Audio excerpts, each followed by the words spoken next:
కొడుకులు వాటర్లో చూడరు కదా అని వండుకోక్కర్ లేకుండా బాబు పెట్టిస్తున్నారు. అది సంతోషం.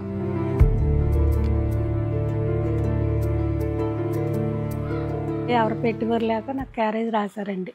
రాసా 2 సంవత్సరాలు పెట్టాం. బాగున్నాయండి. ఊర్లో బుధవారం గుడ్డు చేప, ఆదివారం కోడి మాంసం. పశ్చిమ గోదావరి జిల్లా భీమవరం సమీపంలోని బీరవాసరం గ్రామానికి చెందిన రైతు తులసి రాంబాబు ఇలాంటి వారికి ఇంటికే క్యారియర్ ఉచితంగా పంపిస్తున్నారు. వండుకుని ఒప్పుకోలేని వాళ్ళకి తప్ప పేదలు అని కానీ, లేకపోతే కులం చూడడం, వయసు చూడడం, ఆస్తి చూడడం, వండుకుని ఒప్పు లేకపోతే చుట్టుపక్కల 18 గ్రామాలకి పంపిస్తున్నాం మనం. స్టిల్ ఈరోజు 160 క్యారేజీల వరకు వెళ్తున్నాయి. నేను గత 6 సంవత్సరాల నుంచి ఇది 7వ సంవత్సరం మొదలుపెట్టి. ఒక కూర, సాంబారు, 2 కప్పుల రైస్, పచ్చడి, ఇది మెను. ఆదివారం చికెన్, బుధవారం చేప లేదా రొయ్యల పులుసు లేదంటే గుడ్డు ఉంటుంది. ఉదయం 9:30 కల్లా వంట పూర్తి చేసుకుని ఆటోలో తమ సిబ్బంది మధ్యాహ్నం 12:30 గంటల కల్లా క్యారేజీల పంపిణీ పూర్తి చేస్తారు అని రాంబాబు వివరించారు. మన వారానికి 2 రోజులు నాన్ వెజ్ పెడతాం, 5 రోజులు వెజిటేరియన్ పెడతాం. నాన్ వెజ్లో చేప కానీ, చికెన్ కానీ, ఎగ్ కానీ, మన చెరువుల్లో ఉన్న రొయ్యలు కానీ నాన్ వెజ్ పెడతాం. వెజిటేరియన్ వచ్చేటికి వారానికి 2 రోజులు పప్పు కూర ఉంటుంది, వారానికి 3 రోజులు కాయగూరలు ఉంటుంది.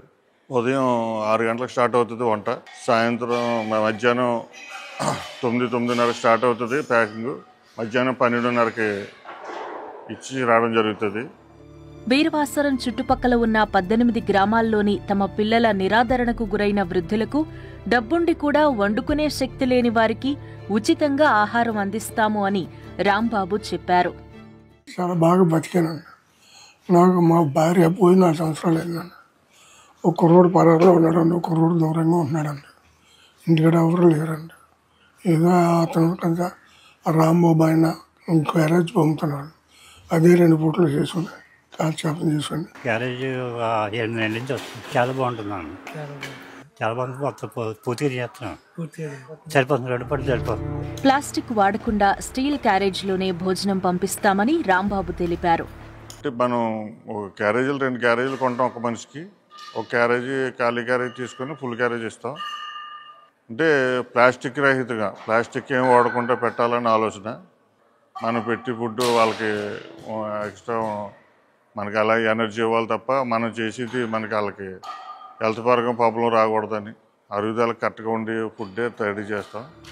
తన సొంత డబ్బులతోనే ఇలా చేస్తున్నాను అని ఆయన వివరించారు. మనకున్న దాంట్లో చేయాలన్న ఆలోచన మీద తప్ప మనకు డొనేషన్లు తీసుకుంటే ఇది బిజినెస్ అవుతుంది.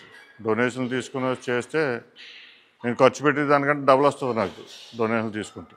అలా ఇస్తానని ఆఫర్లు పెట్టిన వాళ్ళు చాలామంది ఉన్నారు. కానీ ఎప్పుడు కూడా మనం డొనేషన్ జోలికి వెళ్ళలేదు. తీసుకోకుండా చేయాలనే ఆలోచనే. ఎక్స్ట్రా గ్రామాల్లో పెంచే ఆలోచన అయితే లేదు.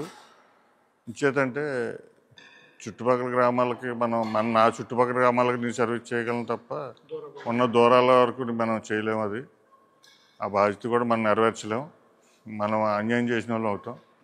మనం చేయాలంటే మన స్తోమత కూడా సరిపోవాలి కాబట్టి మనం ఇంతవరకు చేయగలుగుతున్నాం. అమ్మా నాన్నలను సరిగ్గా చూడకపోతే రాంబాబు నుంచి క్యారియర్ వస్తుంది అని, అప్పుడు సమాజంలో తమకు చెడ్డ పేరు వస్తుంది అనే భయంతో ఆయా గ్రామాల్లో చాలామంది పిల్లలు తమ తల్లిదండ్రులను బాగా చూసుకుంటున్నారు అని రాంబాబు అంటున్నారు. జనరల్గా ఏంటంటే మనం పంపే ఏరియాలో తల్లిదండ్రులు చూడలేని ఎవడో ఉండటం. అంటే క్యారేజీ అంటే భయం పెట్టలేని వాళ్ళకి.